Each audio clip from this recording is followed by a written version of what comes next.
All right, ladies and gentlemen, Steve here with Fresh Calling. Today, I'd like to have a conversation about the anxious youth pastor. Now, here's the thing. We deal with anxious students all the time, but I want to flip it on its head today and really start looking inward, because I think some of the anxiety that is in our ministry is caused by us. We bring anxiety into the ministry. Maybe it's because of our own insecurities, our fear of failure. There may be so many different factors that go into the reasons why you're so anxious. I think the biggest problem is failure. I think all of us are people pleasers. We want the people around us, especially our students, to like us, to connect with us. And so what that does is all that people pleasing just fuels this kind of anxiety that's within us. And so I want to take the moment today just to give you just some 5 quick tips on how you can overcome some of these anxious thoughts. If you read the blog post, there's a lot of reasons. I give some biblical foundations of different things, but I want to dial in on the application side of this because all of us are dealing with it at some shape, form, or fashion. And so here's the first one. The first one is in overcoming the anxious youth pastor heart is, guys, I cannot tell you how important it is that we spend time with the Lord each and every morning. There has to be a consistent, diligent, intentional time with the Lord before the day actually gets rolling.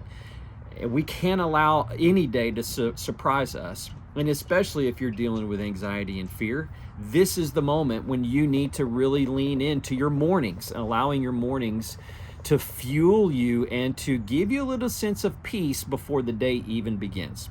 Number 2, you got to have a community around you. Have a supportive community of other youth pastors, maybe some other youth workers that are, maybe some rock star volunteers that are in your ministry that you can confide in and allow them to help you, because isolation is never good in ministry. And so we need to bring some people around us that will encourage us. Maybe you have a staff member or another pastor that you can say, hey, can you be praying for me about this? Or I'm really scared about this. And maybe having that kind of supportive community around you. The third thing is to really take some very intentional steps of faith, not steps of fear, steps of faith. We need to start moving forward in our ministry, not allowing those things to get in the way. So taking simple steps and they can be small steps, just one step forward, one step forward. Overcoming anxiety doesn't require great leaps forward. It starts with small, faithful steps. All right, that's number 3. Number 4, we need to prioritize relationships over perfection. Ooh, this one's good. I could preach this one to myself because so many of us are perfectionists. We got to have it our way, doing it the right way, because our way is the only way. And so perfection fuels this anxiety, because what happens if it doesn't go the way that you planned? What happens if it didn't, the outcomes or the goals that you set for an event or a ministry event don't achieve, and you feel like a failure?